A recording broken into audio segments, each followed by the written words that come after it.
Hello student, आज हम aldehyde ketone और कार्बोक्सिलिक एसिड के लेक्चर नंबर 1 में आ गए हैं और आज हम इसके इंट्रोडक्शन के बारे में डिस्कस करेंगे, जिसमें हमको सबसे पहले देखने को मिलता है कार्बन और ऑक्सीजन के बीच में डबल बॉन्डिंग, जिसको हम जानते हैं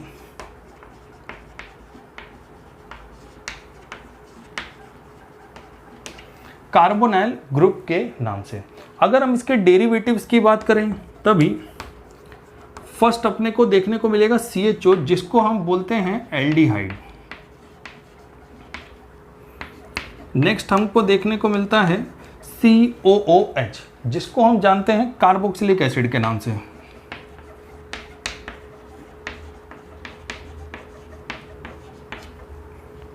थर्ड पॉइंट की बात करें तब यहां पर हमको देखने को मिलेगा एस्टर।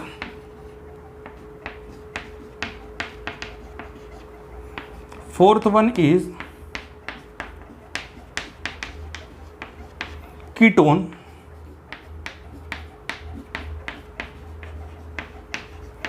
Acid chloride. सिक्स्थ की बात करें तभी अपने को यहां पर देखने को मिलता है एसिड अमाइड। ओके, 1 2 3 4 5 और 6। 7 की बात करें तो 7 में हमको देखने को मिलेगा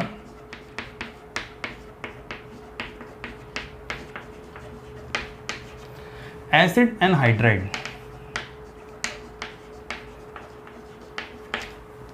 ओके, तो टोटल हमको यहां पर 7 डेरिवेटिव्स देखने को मिल रहे हैं। देखो, अगर हम CHO की बात करें तब यहां पर हमको कार्बोनाइल के साथ हाइड्रोजन की बॉन्डिंग देखने को मिल रही है। ओके, कार्बोक्सिलिक की बात करें तब हमको यहां पर कार्बोनाइल के साथ देखने को मिलता है OH। नेक्स्ट वन इज, अगर हम चलो कीटोन की बात कर लें तो ये तो प्रेजेंट है ही, C double bond O। Next में अगर हम एस्टर को ले लें तब यहां पर अपने को ऑक्सीजन के साथ की बॉन्डिंग देखने को मिलेगी। ओके, अगर हम यहां पर एसिड क्लोराइड की बात करें तब हमको यहां पर Cl के साथ की बॉन्डिंग देखने को मिलती है। 6th नंबर में हमको यहां पर देखने को मिल रहा है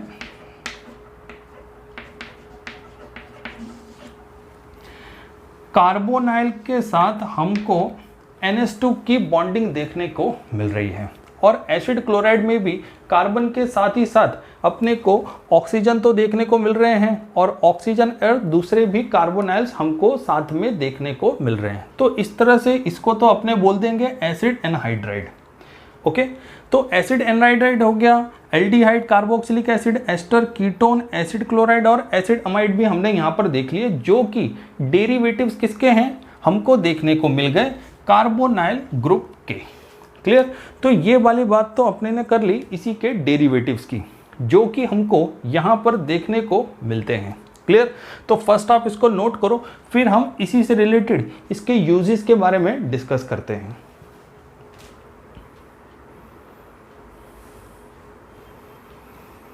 ओके,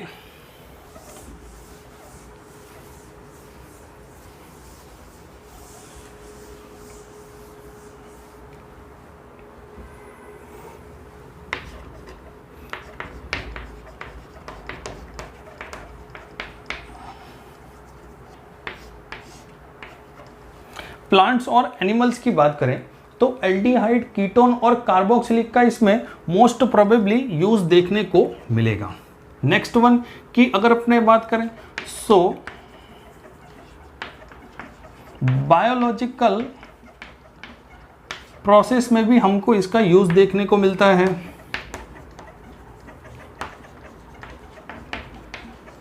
फ्रेगनेंस एंड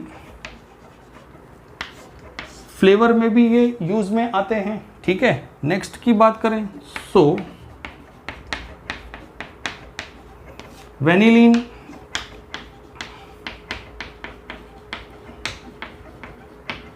जो कि हमको मिलता है वेनिला बीन से।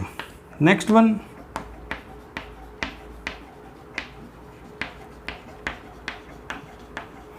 चिनामेल्डिहाइड ये हमको मिलेगा चिनामोन से। क्लियर। अगर अपने बात करें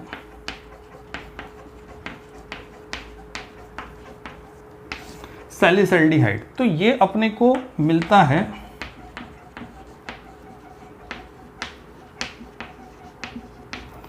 मिडो स्वीट्स में से। क्लियर। तो इस तरह से हमने जो इसके यूजेस देखे, जिसमें फ्रेगनेंस और फ्लेवर तो देखने को मिला, साथ ही साथ ये इन्वॉल्वमेंट देखने को मिल जाएगी इसकी बायोलॉजिकल प्रोसेस के अंदर। और वेनिलीन में चिनामेल्डिहाइड सैलिसिलिडिहाइड के अंदर भी अपने को देखने को मिलता है। ठीक है। दूसरे यूजेस की बात की जाए तभी ये एक तो प्रेजेंट होगा फूड प्रोडक्ट में एंड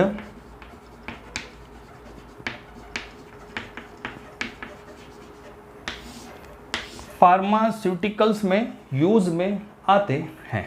क्लियर। नेक्स्ट ये यूज होगा अपने को एज अ सॉल्वेंट के फॉर्म में। ओके। नेक्स्ट इसके अगर मेजर यूज की बात करें ना तो ये अपने को देखने को मिल जाएगा एक तो पेंट इंडस्ट्री के अंदर, रेजिन्स के फॉर्मेशन में हमको देखने को मिलेगा। Clear. Next one is plastics में हमको यूज में आते हैं। ठीक है। और दूसरी चीजों के बारे में बात करें तभी परफ्यूम में यूज में आएगा, फैब्रिक्स में यूज में आते हैं। ओके। तो ये देखो पेंट में, रेजिन में, प्लास्टिक, परफ्यूम और फैब्रिक इंडस्ट्री में ये अलग अलग तरह से यूज में आते हैं। ठीक है। और फूड प्रोडक्ट और फार्मा की तो हमने बात ही कर ली, साथ ही साथ ये यूज में आते हैं एज अ सॉल्वेंट के फॉर्म में। ओके। तो ये हो गए इन सब के यूजेस जो कि अलग अलग जगह पर अलग अलग पर्पस के फॉर्म में यूज में आएंगे। ओके। तो आप इसको भी नोट करो, फिर हम इसी के आयुर्वेदिक नोमेनक्लेचर के बारे में डिस्कस करते हैं।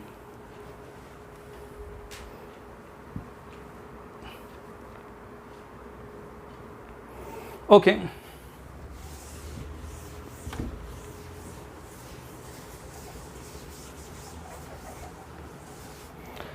अगर हम आयुर्वेदिक नोमेनक्लेचर की बात करें तो इस केस में सबसे पहले अपने को देखने को मिल जाएगा एल्डिहाइड, जिसका फंक्शनल ग्रुप होता है CHO। क्लियर। अगर हम यहां पर सफिक्स की बात करें तो सफिक्स के फॉर्म में हम यूज करते हैं अल। ओके। और यूज करेंगे एल्डिहाइड। अल अपने को यूज में आता है आयुर्वेदिक में और एल्डिहाइड हम यूज करेंगे कॉमन नेम में।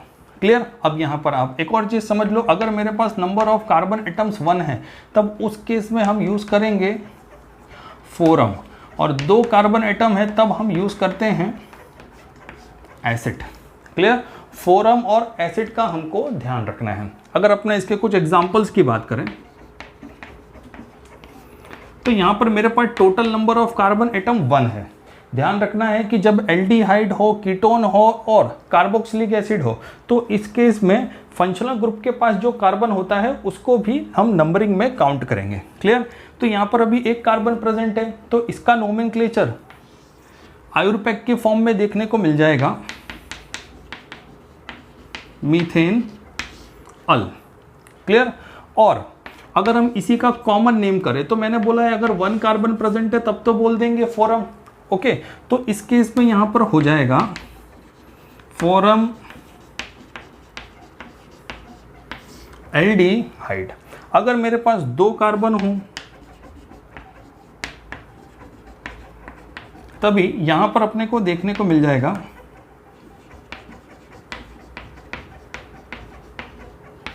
एसिटाल्डिहाइड। ये तो हो गया कॉमन नेम। अगर हम बात करें आयुर्वेदिक की जो कि अपने को देखने को मिलेगा इथेन अल। ओके। ये हो गया आयुर्वेदिक, ये हो गया कॉमन, ये हो गया कॉमन, ये हो गया आयुर्वेदिक। क्लियर। ओके, यहाँ पर देखो टोटल नंबर ऑफ कार्बन कितने देखने को मिल रहे थे, यहाँ पर अपने को 2 देखने को मिल रहे थे। ठीक है, तो जैसा कि हमने बोला था, अगर मेरे पास टोटल नंबर ऑफ कार्बन 2 हो तब हम वहाँ पर लेते हैं एसिड एल्डिहाइड। Okay, clear. अगर हम एरोमेटिक रिंग की बात करें,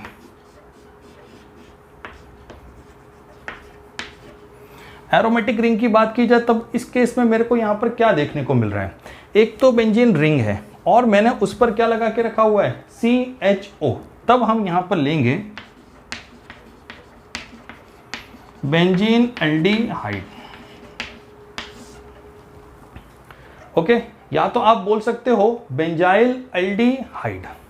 ओके, क्लियर। तो इस तरह से ये फर्स्ट तो होता है कंप्लीट। अगर हम किसी भी साइक्लिक चेन की बात करें तब इस केस में अपने को क्या देखने को मिल रहा है, रिंग तो प्रेजेंट है नहीं, इसका मतलब ये हुआ कि यहां पर हम लेंगे cyclohexane. Clear, cyclohexane carbaldehyde.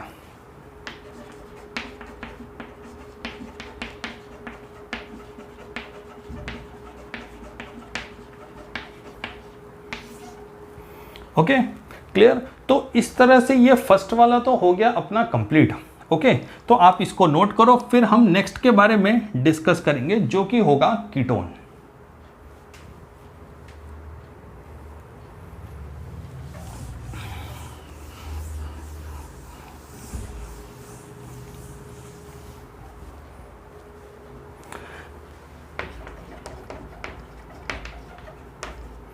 Ketone की बात करो तब देखो इस केस में सफिक्स हम लेंगे ONE और हम लेंगे कीटोन। क्लियर। अब देखो जब ONE लगाओगे तब तो बोल देना कि ये आयुर्पैक है, लेकिन जब कीटोन का यूज करेंगे नोमेनक्लेचर में तब उस केस में हमको बोलना पड़ेगा कि ये है कॉमन नेम। क्लियर। अगर हम यहाँ पर एक एग्जांपल लें तो ध्यान रखो कि यहाँ पर अपने को एटलीस्ट 3 कार्बन की रिक्वायरमेंट होगी। ओके, एटलीस्ट 3 कार्बन की रिक्वायरमेंट हमको देखने को मिलेगी। 1 2 3, इसका मतलब हुआ प्रोपेनओन। यहाँ पर हमको देखने को मिलेगा प्रोपेनओन। ओके, अगर अपने इसके कॉमन नेम की बात करें तब कॉमन नेम यहाँ पर 2 तरह के देखने को मिल जाएंगे। देखो फर्स्ट केस में अगर मैं बात करूँ तो देखने को मिलेगा सिंपल। सिंपल का मतलब हुआ कि कीटोन के दोनों ही तरफ हमको सेम टाइप के नंबर ऑफ कार्बन एटम्स देखने को मिल जाएंगे, जैसे कि हमको यहाँ पर देखने को मिल रहा है। यहाँ भी मिथाइल है, यहाँ भी मिथाइल है, तो मैं यहाँ पर बोल सकता हूँ di methyl ketone. Okay, di methyl ketone. Okay, next की बात करें तब देखो यहाँ पर different number of carbon atom present है, तो इसको हम बोल देंगे मिक्स्ड। ओके, और इसका नोमेनक्लेचर अपने को क्या देखने को मिल जाएगा, 2 3 4, मतलब कि butane own. Okay, second number nomenclature की बात करें तभी अपने को देखने को मिल जाएगा इथाइल मिथाइल कीटोन।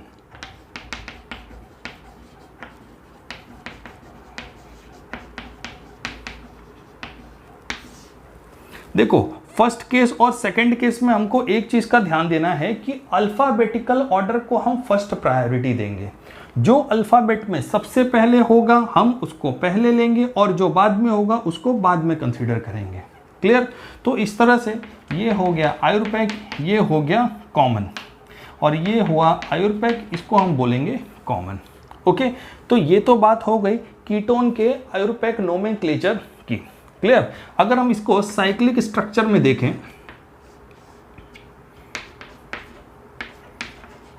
तब इस केस में अपने को क्या देखने को मिल रहा है, ध्यान रखो कि जब भी साइक्लिक स्ट्रक्चर में हो तब हमको एक चीज का ध्यान देना है कि जहां पर फंक्शनल ग्रुप है तो उसको हम देंगे मेन पोजीशन और वहीं से हम नंबरिंग स्टार्ट करेंगे। मतलब कि 1 2 और 3। थर्ड पोजीशन पर है मिथाइल। ओके, थर्ड पोजीशन पर मिथाइल है, मतलब कि हम यहां पर बोलेंगे 3 methyl cyclopentane one. 3-मिथाइल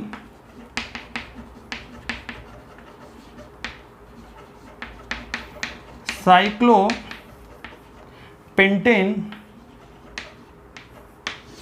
on. Okay, three methyl cyclopentane one, या तो हम ऐसा बोल सकते हैं three methyl cyclopentane 1 one. Okay, clear. तो चलो ये तो हो गया फर्स्ट वाला। नेक्स्ट की अगर बात करें तब इस केस में अपने को क्या देखने को मिल रहा है, साइक्लिक स्ट्रक्चर है और ऊपर मैंने लगा के रखा है कीटोन। इसका मतलब हुआ इसको हम बोलेंगे साइक्लोहेक्सेन ऑन।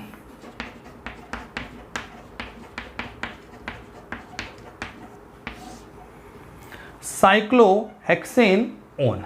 ओके, तो इस तरह से कीटोन का नोमेनक्लेचर तो होता है कंप्लीट। क्लियर। अभी हम नेक्स्ट डिस्कस करेंगे वो है कार्बोक्सिलिक एसिड।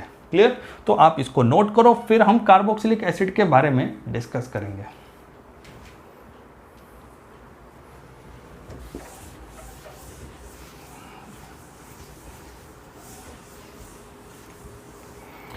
अगर हम कार्बोक्सिलिक एसिड के बारे में डिस्कस करें तब यहां पर अपने को फंक्शनल ग्रुप देखने को मिल जाएगा COOH। क्लियर। ओके, तो अगर अपने यहां पर सफिक्स की बात करें तो सफिक्स में हमको सबसे पहले यहां पर देखने को मिलेगा ओइक एसिड और कार्बोक्सिलिक एसिड। इसको तो हम बोल देंगे आयुर्वेदिक, इसको हम बोल देंगे कॉमन नेम। क्लियर। अगर हम यहां पर एग्जाम्पल से समझें तो टोटल नंबर ऑफ कार्बन कितने देखने को मिल रहे हैं, टोटल नंबर ऑफ कार्बन में को 1 देखने को मिल रहा है। तो इस वजह से यहां पर नोमेनक्लेचर होगा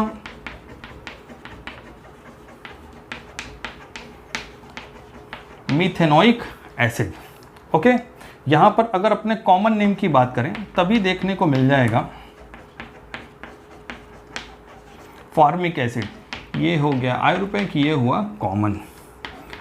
टोटल नंबर ऑफ कार्बन की बात करें तब यहां पर अपने को देखने को मिल रहे हैं 2। तो ये तो हो गया इथेनोइक एसिड। ओके, और अगर अपने इसके कॉमन नेम की बात करें तभी देखने को मिलेगा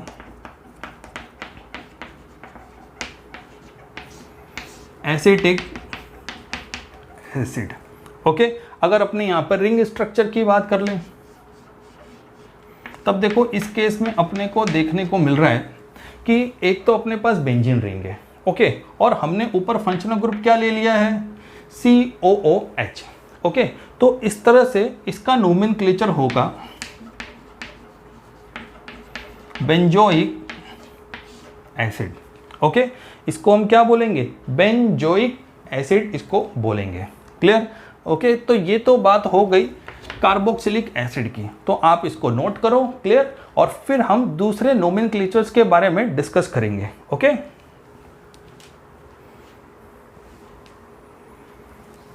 ओके,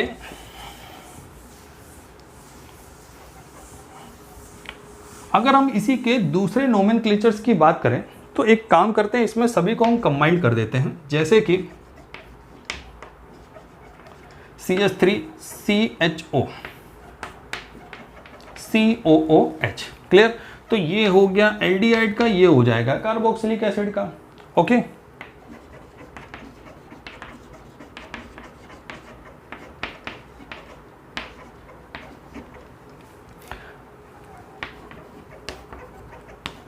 नेक्स्ट एग्जांपल की बात करें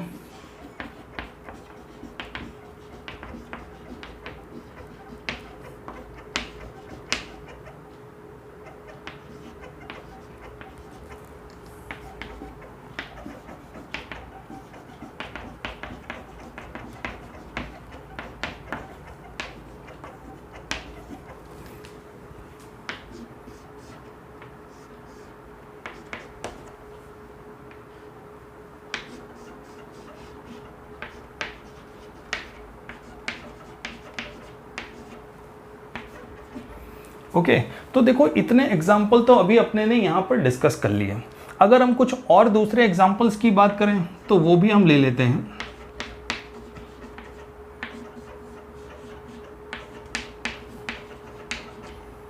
क्लियर। तो देखो फर्स्ट केस में इसका नोमेनक्लेचर अपने को क्या देखने को मिलता है, इसका नोमेनक्लेचर अपने को देखने को मिलेगा, नंबर ऑफ कार्बन अपने पास 2 है। क्लियर। तो अपने इसको बोलेंगे एसिटल्डिहाइड,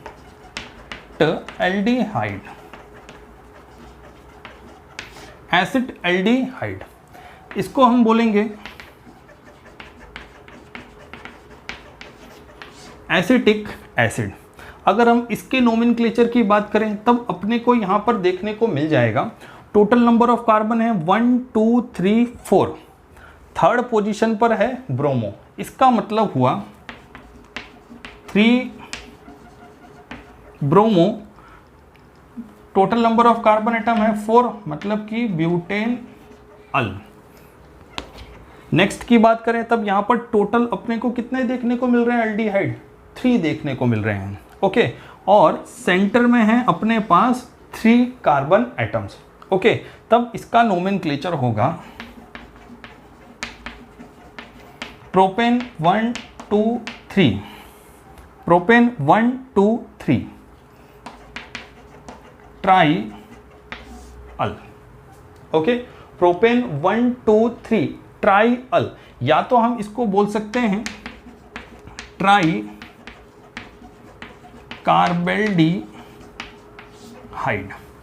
ओके, क्लियर। लास्ट वाले की बात करें तब देखो यहां पर टोटल नंबर ऑफ कार्बन कितने देखने को मिल रहे हैं 1 2 3 4 5। अब यहां पर हमको एक चीज का ध्यान देना है कि जब 2 फंक्शनल ग्रुप प्रेजेंट हो और दोनों में ही अपने को अगर कार्बोनाइल देखने को मिलता है, तब जैसे कि यहां पर है कीटोन और यहां पर है एल्डिहाइड, तब ये जो कीटोन है हम इसको बोलेंगे ऑक्सो।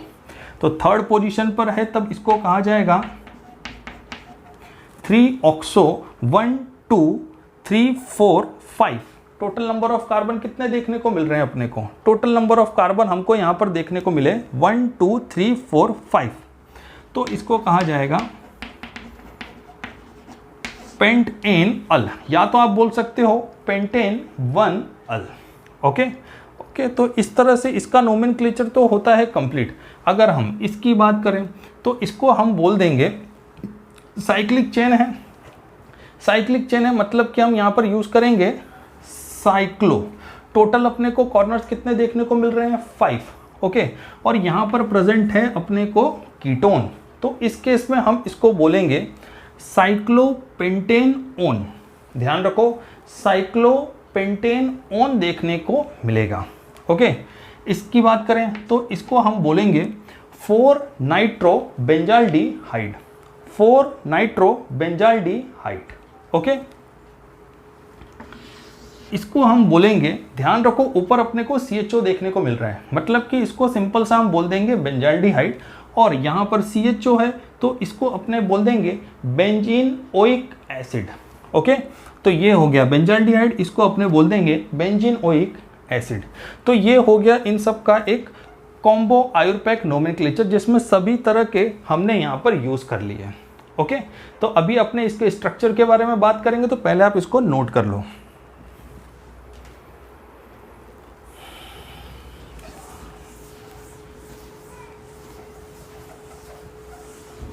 अगर हम इसके स्ट्रक्चर की बात करें तो देखो स्ट्रक्चर में ना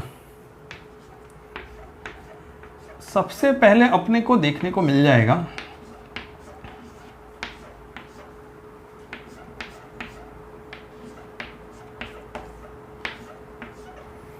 ओके, तो ये तो हो गई स्ट्रक्चर की बात, और भी दूसरी चीजें यहां बना देता हूं मैं।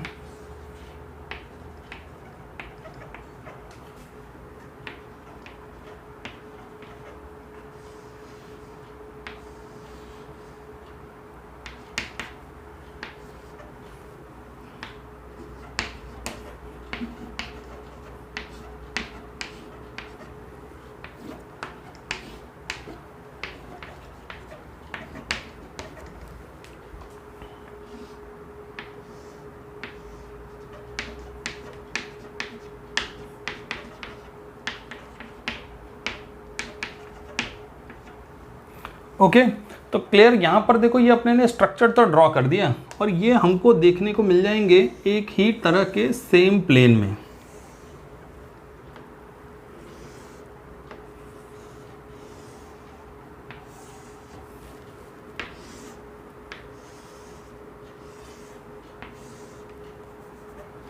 ओके, तो ये जो अपने को प्लेन देखने को मिला जिसमें कार्बन की हाइब्रिडाइजेशन की बात करें तो वो अपने को देखने को मिलेगी sp2। ओके, और यहां पर हमको टोटल देखने को मिल रहे हैं 1 2 3 सिग्मा बॉन्ड। ओके, अब यहां पर जो 4th नंबर का जो इलेक्ट्रॉन बच गया वो हमको देखने को मिल जाएगा p ऑर्बिटल्स के अंदर। Okay,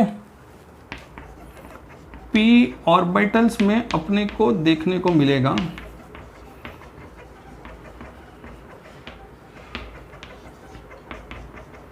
4th valence electron. Okay, तो यहां पर हमने देख लिया कि p ऑर्बिटल्स में एक तो 4th मिल जाएगा, 3 अपने को सिग्मा देखने को मिल रहा है, और जो कार्बन की हाइब्रिडाइजेशन है वो हमको यहां पर देखने को मिल रही है sp2। क्लियर। कार्बन और ऑक्सीजन की बात करें तो देखो इन दोनों के बीच में ना डबल बॉन्डिंग क्रिएट होती है और साथ ही साथ ओवरलैपिंग तो हमको देखने को मिल ही रही है। यहां पर हमारे पास 2 नॉन बॉन्डिंग इलेक्ट्रॉन्स पेयर देखने को मिलते हैं। Non bonding electron pair, 2 non bonding electrons pair एक तो अपने को यहां पर देखने को मिल रहे हैं। क्लियर। और एक और चीज का ध्यान रखो, ये टोटल प्रोसेस हमको सेम प्लेन में देखने को मिलती है। ओके, तीनों के तीनों हमको सेम प्लेन में ही देखने को मिलेगी। ओके, और ये जो हमको पाई बॉन्ड देखने को मिल रहा है, ये पाई बॉन्ड है तो कार्बन और ऑक्सीजन के बीच में, लेकिन अगर इसके क्लाउड्स की बात करें तो ये ऊपर और नीचे दोनों ही तरफ प्रेजेंट हमको देखने को मिलेगा। क्लियर। ये क्या है? Electron clouds. क्लियर। लास्ट अगर अपने प्लेन की बात करें तो वहां पर हमको जो एंगल देखने को मिला वो एंगल है 120 का। क्लियर। और हर तरफ से अपने को सेम ही देखने को मिल रहा है। ओके, यहां पर जो इलेक्ट्रॉन थे वो भी फिलहाल यहां भी प्रेजेंट हैं। ओके, तो इस तरह से ये हो गई इसकी स्ट्रक्चर की बात, जिसमें हमने ये देखा कि सेम प्लेन के अंदर टोटल स्ट्रक्चरिंग प्रोसेस इजीली हम देख सकते हैं। ओके, तो पहले आप इसको भी नोट कर लो, फिर हम और डिटेल में जरा इसको डिस्कस करेंगे।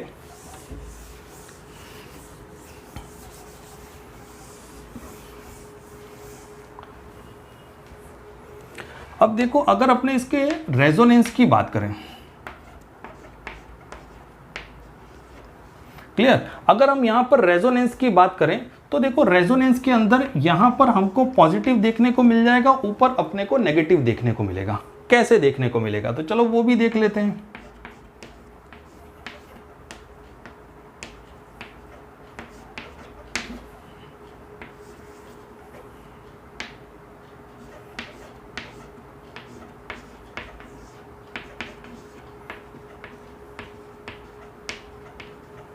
क्लियर। यहां पर अगर अपने कार्बन की बात करें तो टोटल नंबर ऑफ इलेक्ट्रॉन कितने हैं? 1 2 3 4। ओके, बॉन्ड ब्रेक हुआ तो दोनों इलेक्ट्रॉन चले गए जिसकी इलेक्ट्रोनेगेटिविटी ज्यादा थी। यहां पर अपने पास कार्बन और ऑक्सीजन प्रेजेंट है जिसमें ऑक्सीजन की इलेक्ट्रोनेगेटिविटी ज्यादा है कार्बन से। ओके, जिस वजह से बॉन्ड ब्रेक होने पर दोनों ही इलेक्ट्रॉन किसकी तरफ मूव हो गए? ऑक्सीजन की तरफ। ओके, अगर हम यहां पर डाइपोल मोमेंट की बात करें तो डाइपोल मोमेंट तो यहां पर अपने को देखने को मिल ही रहा है, साथ ही साथ हमको यहां पर एक और चीज देखने को मिल रही है, पोलैरिटी, जो कि ईथर से ज्यादा देखने को मिलेगी। ओके, और रेजोनेंस स्टेबिलिटी तो है ही प्रेजेंट। क्लियर। रेजोनेंस स्टेबलाइजेशन की ही वजह से ये इजीली एक जगह से दूसरी जगह इलेक्ट्रॉन की मूवमेंट हमको देखने को मिलती है। ओके, नेगेटिव और पॉजिटिव चार्ज की बात करें तो ऊपर नेगेटिव है, नीचे पॉजिटिव है। नेगेटिव है इसका मतलब ये हुआ, हम इसको बोलेंगे न्यूक्लियोफाइल, और पॉजिटिव है इसका मतलब ये हुआ, इसको हम बोलेंगे इलेक्ट्रोफाइल। अब इलेक्ट्रोफाइल है तो ये तो हो गया लुईस एसिड और ये हुआ लुईस बेस। न्यूक्लियोफाइल हो तो उस केस में हमको ध्यान रखना है, हम उसको बोलेंगे लुईस बेस, जहां पर इलेक्ट्रॉन की रिचनेस देखने को मिल रही है। और लुईस एसिड है इसका मतलब ये हुआ कि समझ जाओ वो है इलेक्ट्रोफाइल। ओके, जहां पर हमको देखने को मिलता है चार्ज नेगेटिव। ओके। और ये किसकी वजह से पॉसिबल हो पाया? जब हमने बॉन्ड को ब्रेक किया और दोनों ही electron high electron negative oxygen की तरफ मूव हो गए तब। और इसी वजह से स्टेबलाइजेशन रेजोनेंस की यहाँ पर हमको प्रेजेंस होती हुई देखने को मिल रही है। क्लियर? ओके, तो ये तो हो गई इसके स्ट्रक्चर की बात। तो इस तरह से यहाँ पर रेजोनेंस भी होता है कंप्लीट, और स्ट्रक्चर से रिलेटेड बाकी की जो भी बातें थी वो भी हमने यहाँ पर डिस्कस करी। इसका इंट्रोडक्शन भी हमने यहाँ पर देखा। क्लियर? तो आज का ये इंट्रोडक्शन वाला लेक्चर होता है कंप्लीट। मिलते हैं नेक्स्ट लेक्चर में।